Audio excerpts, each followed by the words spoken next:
and with the Arabic trade came the Arabic books. The great 9th century Arabic text on algebra appeared in Latin in the 12th century. The same century saw the arrival of Arabic astronomical tables, and in the 15th century the famous Canon of Medicine was first published in the West.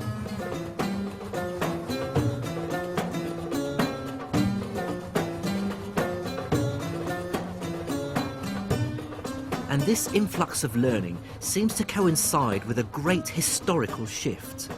The engine of science begins to move west, from the Islamic world to Europe. That's where the great breakthroughs from the 1500s would mainly take place.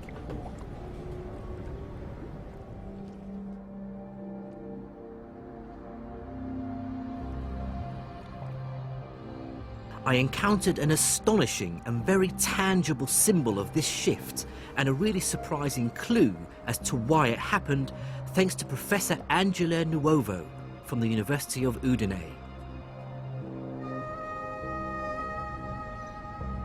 "20 years ago, in this library on one of the islands of Venice, Angela discovered the only surviving version of a 500-year-old book."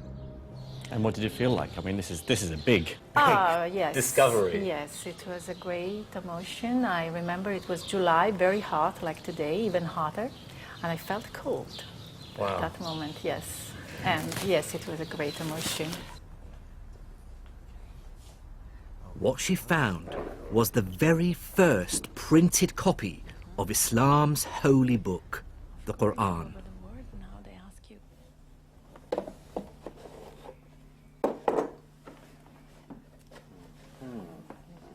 This is the first time she's seen her Quran since she discovered it 20 years ago.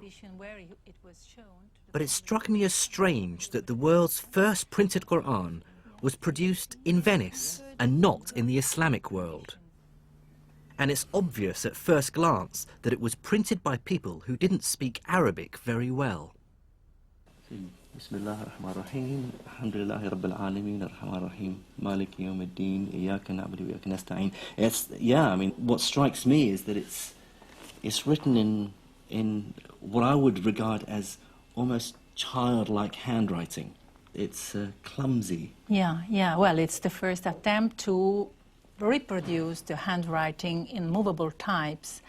And as you know, the language has an enormous amount of sorts, different sorts, as, of course, every letter changes according to ligatures and the position of course. So in the line. The word dhalika, which means for that, the dash should be underneath the L here, but it's above it. Yeah. So instead of saying dhalika, it says dhalaka, which is wrong.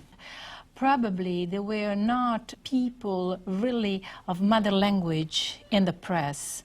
So there were some errors of the mistakes in the text, which are, of course, sins. Yes, of course. I mean, as the Quran, for every Muslim believes it's the word of God. You can't word of change God. it. So when you change it, it's a sin. Yes.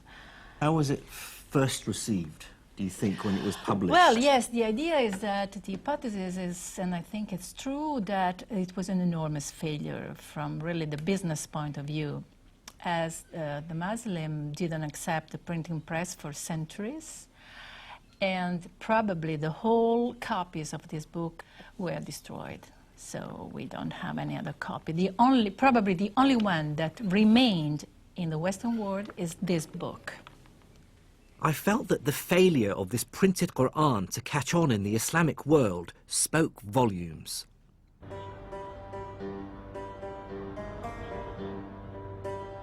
"800 years earlier, one reason for Islamic science's success had been the precision of the Arabic language.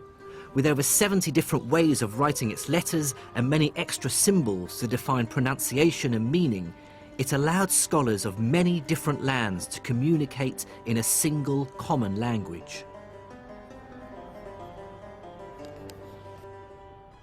Now, with the arrival of the printing press, scientific ideas should have been able to travel even more freely. In the West, books printed in Latin accelerated its scientific renaissance. But because of its symbols and extra letters, Arabic was much harder to set into type than Latin, and so a similar acceleration in the Islamic world failed to materialize. I believe this rejection of the new technology, the printing press, marks the moment in history when Arabic science undergoes a seismic shift. Europe has embraced Greek and Arabic knowledge and the new technology, and Galileo and his ilk are poised at the cusp of the Renaissance. It has been a turning point both in the history of the Venetian printing press, who used to be extremely powerful. I mean, it's the limit of expansion, let's say, and in the history of the relationship, the cultural and general relationship between the East and the West, as acceptation of printing would have meant the acceptation of the first important technology. So, you know, the two histories started to differ very much, as you know. This initial rejection of printing was one of the many reasons that caused science in the Islamic world to fall behind the West. It coincided with a host of global changes, all of which affected the way science developed.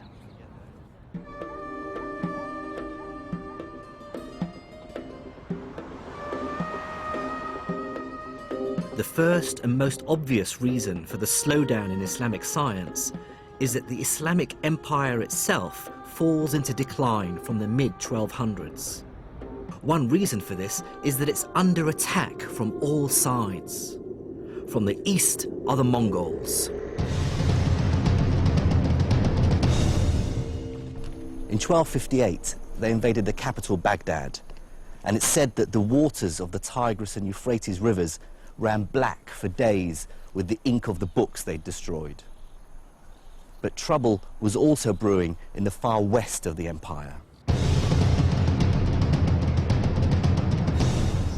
Islamic Spain, already fragmented into separate city-states, now faced a new threat, a united and determined onslaught from the Christian north. The Reconquest, as it was called, raged for hundreds of years, but culminated in the 15th century when Ferdinand II and Isabella led an army which forced the last of the Muslims in Granada to surrender in 1492. The Christians were intent on removing every last vestige of Islamic civilization and culture from Spain. In 1499, they ordered the burning in this square in Granada of all Arabic texts from Granada's libraries, except for a small number of medical texts. Within about 100 years, every Muslim in Spain had either been put to the sword, burnt at the stake, or banished.